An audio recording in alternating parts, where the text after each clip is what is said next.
Takeoff is one of the most critical phases of flight, where precision and timing are paramount. While aviation has become increasingly safe, history records moments when takeoff turned tragic. Today we examine 5 of the worst takeoff disasters in aviation history, analyzing what went wrong and how these events reshaped flight safety.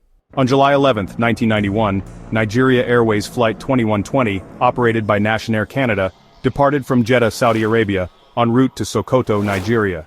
Shortly after takeoff, underinflated tires overheated and ignited, leading to an in-flight fire. The crew attempted an emergency landing, but the aircraft crashed, killing all 261 people on board. Investigations revealed that maintenance issues and ignored safety protocols contributed to the disaster. Spanair Flight 5022 was scheduled to fly from Madrid to Gran Canaria on August 20, 2008. During takeoff, the aircraft failed to lift properly and crashed, resulting in 154 fatalities. The investigation uncovered that the pilots had not deployed the flaps and slats, essential for takeoff, and the takeoff warning system failed to alert them. This tragedy underscored the importance of thorough checklist procedures and system redundancies. On July 30, 1971, Pan Am Flight 845 attempted takeoff from San Francisco International Airport, using a shorter runway than planned.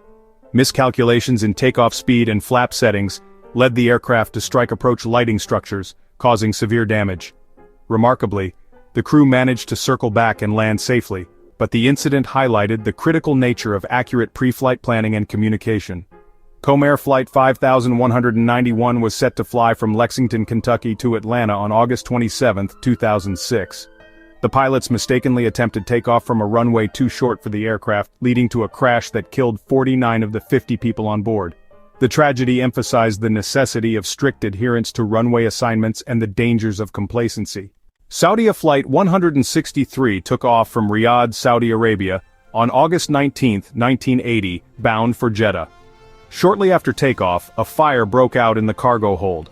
The crew returned to Riyadh and landed safely, but evacuation was delayed and all 301 passengers and crew died from smoke inhalation.